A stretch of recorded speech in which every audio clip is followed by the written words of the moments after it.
Hello mga kagarden, ako po muli si Perfecto Assistant Junior, ang inyong kagarden. Ngayon po ay gagawa po ako ng fertilizer na gamit ang malunggay. So, yan.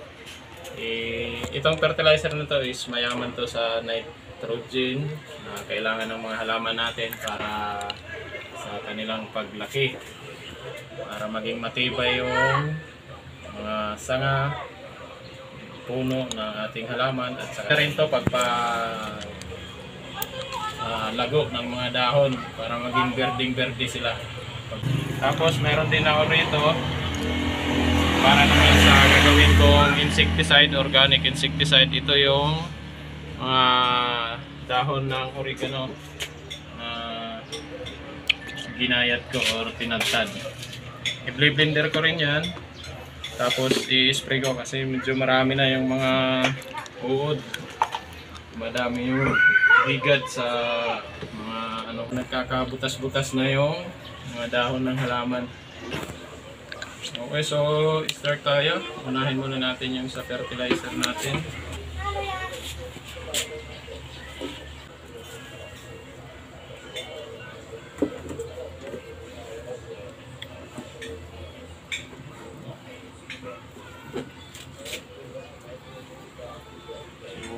Lagyan lang natin ng tubig para may mapabilis siya mapaikot.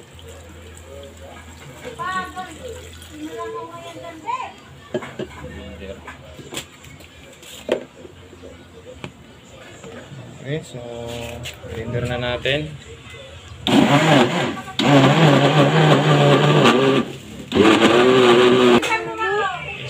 Haluin muna natin. Hindi na yung nasa taas.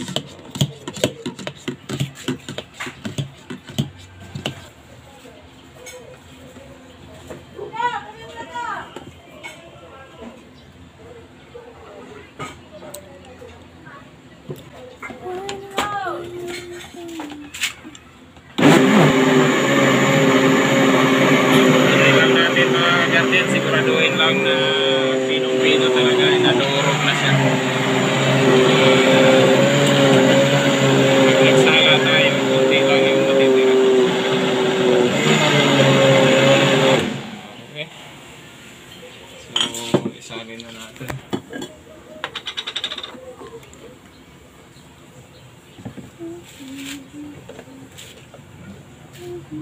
Sa taas, hindi nasalin.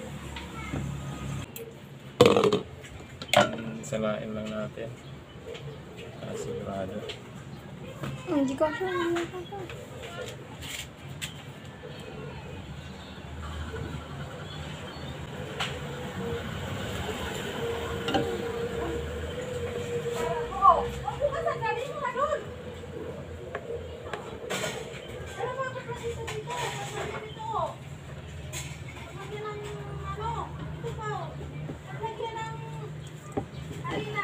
Sarap ng amoy ah.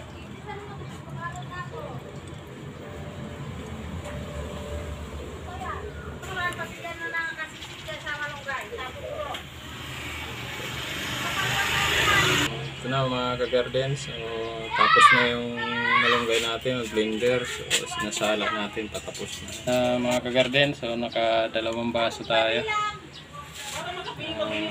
Purong malunggay juice. Tapos yung pinagsalaan natin, yun yung ilahalo natin dun sa tubig. Ipandidilig natin. Ito yung puro ipang-spray natin to. Kaya sinala para hindi magbara doon sa sprayer natin. Okay, so puno na to. Okay, tayo sa malunggay natin, fertilizer. Susunod natin is yung oregano insecticide. Okay mga kagarden, so proceed tayo dun sa oregano insecticide natin. Ilagay lang muna natin. Ito mga kagarden, hinugasan ko bago natin i-chop. Hinugasan ko ng maayos para matanggal yung mga lupa-lupa or alikabok yun sa mga dahon ng oregano. Pagkatapos hugasan, drainin muna. Then, yun, sinap-chop. Tapos ngayon, blender na natin. So, lalagyan rin lang natin ng tubig para madali siyang umikot. Okay, dagdagan pa natin. Kailangan po. Kasi direkta na to, wala nang halo to. Hindi na haluan.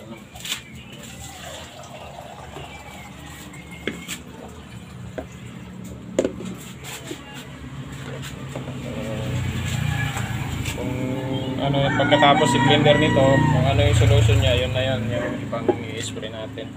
Sasalain lang, tapos i-spray na natin. Okay, blender na natin. Wala kayong blender, pwede yung algaris na gagawin. Digdigin na natin at makuha yung katas niya. Tapos saka na haluan yung tubig. Timplahan na lang ng tubig ng tapo, takas. Okay, pwede na yan. Ganun tayo ng lagayan. Salain lang natin para paglagay natin sa sprayer hindi siya magbara.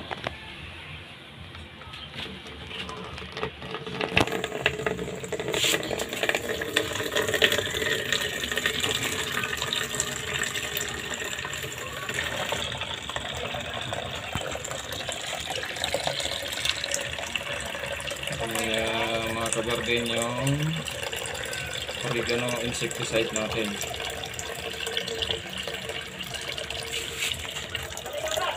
Ang oregano, alam naman natin, herbal, isa to sa mga herbal plants na nagamit sa panggamot mga karamdaman. So, maliban doon, pwede rin siyang gamitin na sa atin mga halaman, insecticide,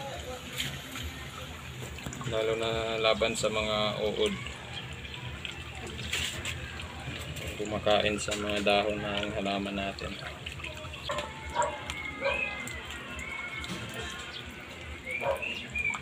Okay, so yun na.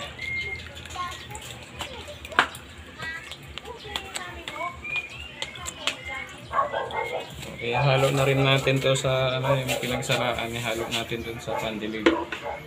At least fertilizer at saka insecticide na rin yung halo ng kan. Okay, so ito na yung mga natin, nagawa natin na organic.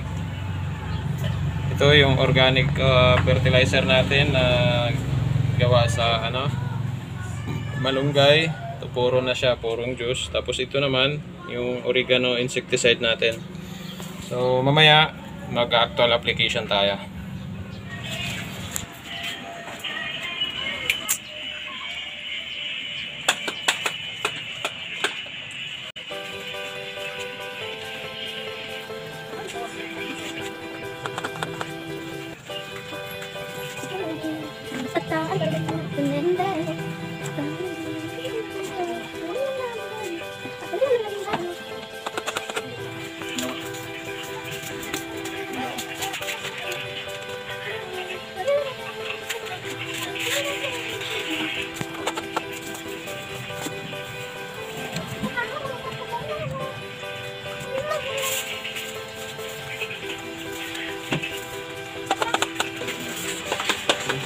Ano guys yung malunggay fertilizer natin.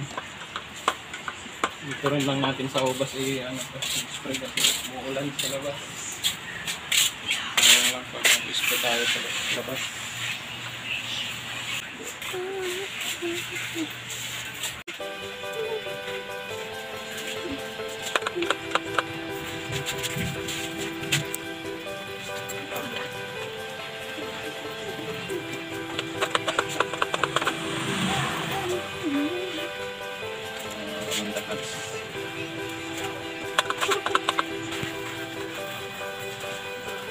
Didilig na natin dito sa mga rumentag.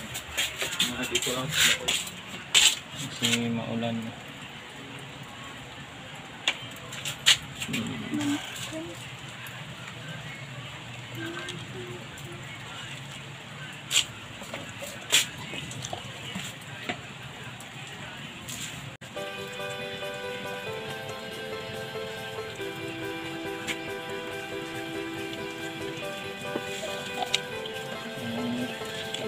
dito na talaga. Parang naman siya.